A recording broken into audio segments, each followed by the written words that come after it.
I said, I feel healing in this room right now. Because Jesus is here. Jesus is here. Jesus is here. Jesus is here. Jesus is here. Jesus is here. If you move, he'll move. If you move, he'll move. Hey, if you move, he'll move. Yes, if you move, he'll move. Help me say, if you move, he'll move. Yes, if you move, he'll move. If you move, he'll I feel it in my spirit. If you move, he'll move. Yo, Oh, Julian, what's good, what's bro? going on, man?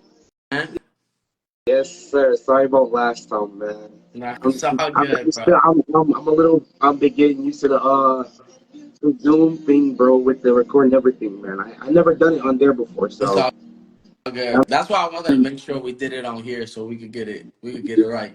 smart, bro. Nah, cause you had me confused. I was like, hold on, I thought this guy didn't have Instagram. Nah, I was like, wait, I was confused, nah. but I was like, Shout out to the but it's way brothers better though. letting me use the account. Shout out to the Hey, brothers. that's still good. You got your bros account, bro. That's still good, man. Yes, sir. All right. I don't want to hold up too much of your time, bro. So you're gonna get started, all right, bro? Yes, sir, man. Been good. Can't complain. Yes, sir. Welcome everybody to today's Music Talk, episode 9. My voice is not a little it's a little sore, but we're gonna hang in there. I got the music guy himself, Victory Speed. Y'all know him. My brother, Julian Tabares. How you doing, bro? I'm doing good, bro. God has been great. God has Amen. been That's really good. amen, bro. Amen. All right, so again, we're gonna take it back to the beginning, although you did tell me before. So I wanna know like again, what is how did music really start for you? How did you discover music for yourself? Yeah. So I come from a musical family in the sense that my dad went to school to study music, and he's really the one that got me into music. Mm, Music was always a part of my life.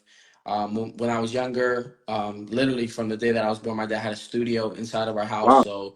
So musicians were in and out recording albums, and he was always going on tours and doing concerts and conferences in church and stuff like that. So from the beginning, music has always been a part of my life. Yep. That's good, bro. That's the same thing with me, bro. When growing up, I discovered it when I was about like 8 years old. Being a part of the apostolic church and my father used to play the bass in church. So Mm. it all started from my dad Yep. because he started playing music from a very young age. He even went to school for it and was playing with big time bands and stuff like that, but he Wow, stopped, that's cool. you know. That's But cool. he left it in my hands, but I'm just working with what I got. I played for my district, New Jersey, North Central Jersey District under UPCI. And we just did the Move the Mission closure. That's awesome. Um, yeah, and so I'm really grateful. I can't wait for next year. NYC, Winter Fire, you there, bro. I'm ready, bro. Oh Next yes, year. sir. Yes, sir. It's gonna be good stuff. Yes, sir. So how did you like get in contact with most of the musicians that you work with? Was it really under UPCI? Yeah, for the most part. For the most part, something that helped a lot too was social media, but it all just was relationship based. You meet one person and then that person introduces you to another person and stuff like that. So a lot of it has the connections have happened through the organization of the UPCI. But other than that, yeah, it's just been relationships through social media and stuff like that and connecting with people. That's good. I remember you told me that you play for your father's church. Yep. Yeah, I I'm think I still there. remember. That's where I learned to play. I literally learned to play piano there, and I'm still there to this day. It's been a long time, but that's home for me. So I'll be there for a while. That's great, man. That's great. How would you say your music has evolved over the years? Of you just from learning how to play in your father's church to playing with James Wilson, Draylin Young, Mark Ryder, so many others. Yeah, it just growing and maturing, understanding what to do, when to do it. understanding the church that you're at or the artist that you're playing for is very important. And Yeah, just overall, being mature musically to where you know what scenario you're at, and you develop yourself and you train yourself to be able to be in different situations. So the way that I would play for James is different than the way that I would play for Draylin, yeah, just because of what the music calls for. So the biggest thing that I've seen in my to answer your question is just being able to understand the situation, but then behind the scenes working on being able to be versed in that genre or style for the artist. Yeah. yeah. Because one thing I realized is that most of these artists is right, they have different styles to them. Because not every Right. one of them, not all their music is the same. They might can relate, but not all their music is the Exactly. same. So you make Exactly. a good point when you're talking about knowing your artist and knowing the style of music that you're Exactly. working with, knowing the scenario. So that definitely makes sense. So like I don't want to go one by one from each artist's song that you enjoy the most. I don't want to do that, but I'm gonna do it anyway. Um, so like I'm gonna start from James Wilson. Which song you felt like was your favorite and best that you ever did from him? Mm, so favorite is probably the his newest single that just came out now, Yeah, from Gloria from a new group. MSC. I enjoyed it, man. Yeah, from a new group that he started called Glory MSC. That was a lot of fun. There was a lot of great people involved in that. The one that I think I did the best was actually this one song called "Say So," where, and the only reason I say that that's where I did my best is because Calvin Rogers is playing drums on that song. Yeah, So it was really cool to be able to like play a song Say not So with was him, good. but be on a song that we're both playing together. And it was really cool to see because I did my overdub first for the song, so my piano was done. And he tracked in my piano, and just seeing how such a great drummer like Calvin would accent the stuff that I would do on piano. It was just a really cool experience. So that's probably one of the best that I would say that I've done for him. That I I like what you just said about Say So, man. Bro, Say So was a good song, especially from Songs for the Nation. Yeah, Mm-hmm. Say So was a good song. So what about Draylin Young now? What song that he did that you enjoyed? I really enjoy Nobody. It's a really fun song to play. It's a very musical song. So that probably has been my favorite song that I've done with him. Is every single time that I play it, it's very musical. So Mhm. it's a lot of fun, especially with guys like, Aaron Castrillon on drums and John Atwood on guitar and stuff like that, and Travis Sykes on bass. It's always fun playing with those guys. Also, what district are you under, bro? I'm part of the Maryland and DC district, so Oh, that's where I've been a majority of my life. So East Coast for sure. That's where I'm at. okay. So I believe you said you met James in Maryland, if I'm correct. I Hmm. might be wrong. In Yep, yep. Maryland. Yeah, the Southern boy, met him in how did you like get cultivated with him musically? Like how did he discover you? I think it's social media, but I want to hear from your side though. No, so actually, this is before social media was even a thing. Like back then, Instagram was just pictures. It wasn't. You couldn't even post videos on Instagram. So, James moved to Maryland, which is the state that I live in. He moved to Maryland when I was like, I think I was 15 when I met James. And at the time, he wasn't. He hadn't recorded any music. He hadn't done anything as far as an artist. He was just a worship leader that moved to Maryland, and me being at Maryland, I would play for all the youth events and stuff like that. So when he moved out here, he started leading worship at a lot of the events, and he would call me to play piano. So our relationship goes way beyond like the albums and stuff like that we did. We had been working together for 5 years before we even recorded anything together. Just Yeah, doing district conferences, district youth camps, or like youth conferences and stuff like that. So we had worked a lot together before we ever did anything in the recording setting. that's also really good. How you feeling about David Jennings' album that released, bro? Has it come out yet, or is it? I I think think come. I think I think it's gonna come out this week.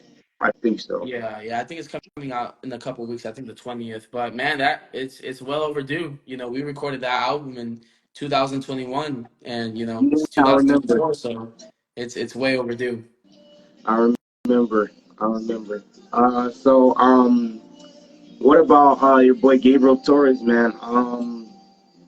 So like you know him since like young years, right? Oh yeah. I met Gabriel when he was 11. We were little kids when we met. So, I met him at a park at this block party that I was playing at. I was playing drums back Oh, then.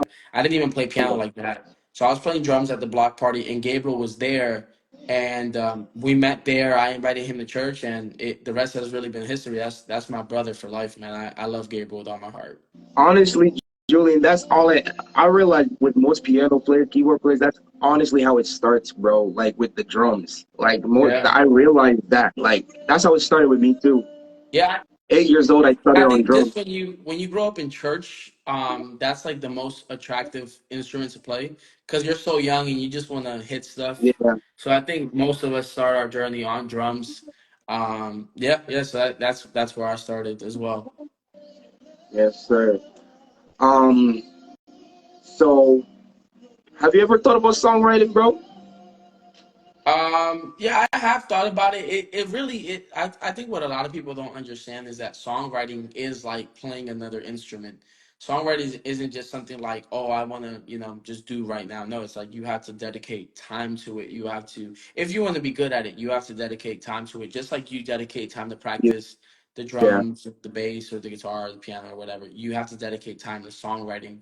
But it definitely is a beautiful skill. It's a beautiful gift, and I love studying songwriters, and their approach to it is very, very cool to see. So yeah, I've thought about it. I haven't really gotten into it just because with everything going on in my life, it's not something that I want to take out that time to invest that time into it. But I definitely respect it. I love great songwriters that can write prolific songs and stuff like that. But it's just not, at this stage of life, it's not something that I've tapped into yet. that's good, bro. I don't know if you know Awakening Music, uh Jeremy and Simone Doily. Yeah, from Florida. Yeah, those are my people, man. There was a call event that we were having for our district, and Mark Crowder originally was supposed to be there, but he had something to do with his pastor, so he couldn't make it. So we had them come down instead.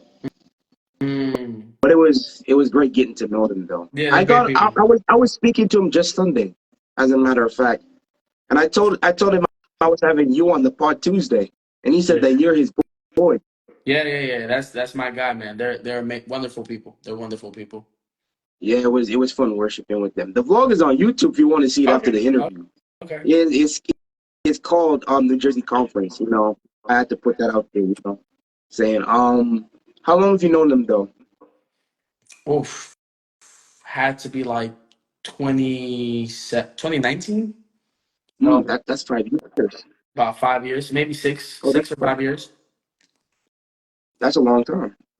Mm-hmm. That's probably They're great like people. that's a long time. So, and I heard they're writing new music too. So yeah, they told me they're writing new music. Yeah, it's And awesome. so I know I asked this before, but I'm gonna ask it again. When are the vlogs coming back? Awesome. When are the vlogs coming back, bro? I don't know, man. I don't plan on doing it anytime soon. The other day I like thought about it, and I like even actually tried to get into it. It just didn't feel natural anymore. So the vlogs might be a thing of the past. We don't know. We'll see. We'll Come see in the on, bro. future. We need the victory speech again, bro. Come on, bro. You can't just let that go. We'll see. Time will tell. Time will tell. Yes, sir, bro. Yes, sir. Before I let you go, I'm gonna ask one more last question. So me as a 18-year-old musician now, because I just celebrated my birthday, August 17th. Oh, happy birthday, man. Happy Thank birthday. you, bro. I appreciate you. So me as a 18-year-old musician, what piece of advice would you give to me to help me build and grow to the level? Um, as an 18-year-old, what's some? some advice that I would give. Honestly, just understand that this is a journey, it's a process, and be patient with yourself. If there's something that you want to sound, if there's a style of music that you want to sound good in, just take the time. Nothing is going to come given. You have to work for it, and be patient with yourself. It's okay if it takes a couple of months. Sometimes it might even take a year. I was watching a Justin Raines, phenomenal bass player. I was watching one of Oh his yeah, interviews. oh yeah. I love me some Justin Rings, Yeah, man. Justin's When he, phenomenal. especially when he plays with Willie McDowell, bro, Oh because yeah. that's like my favorite gospel artist. Yeah, Outside UPCI, that's like the one. But right. other than him, UPCI is always my favorite. You know what I'm Yeah. saying? Yeah, yeah. Yeah. So I was watching an interview of his, and he was talking about a technique on bass. And I mean, we're talking about a guy that has been professional for over 20 years. Oh And he was yeah. saying that when he started learning that technique, it literally took him an entire year to be able to feel comfortable and to work on that technique and that style good. So it just, it made me realize that sometimes it's going to take a long time, to get it right, to perfect it, but that's okay. It's a journey, and just being on board for the journey, and being patient with yourself. In this time that we live in, where everything is so instant, microwave. They call us the microwave generation. Everything is in a minute. It's ready to go. Understanding that sometimes it's going to take some time to build that skill, to develop that that muscle to be able to do whatever you want to do. And yeah, that would be my advice. Don't give up, don't quit, just keep working at it, and in due time you'll see the results from it. I appreciate you, brother Julian, for that message, man. I really appreciate you, bro. Thank you so much for joining me, bro. It's an honor to have you, man. Oh man, thank Hopefully you we for cross having me. paths, bro. What was that? Hopefully we cross paths again, bro. Yeah, yeah, yeah. We'll see. Yes, sir. Hopefully next year. I don't know. Who knows? Time will tell, bro. Yes sir, All right, yes sir. bro. You take it easy, all right? All right, my brother, All take right. care. Thank you for having me on. Yes, sir, All right. bro.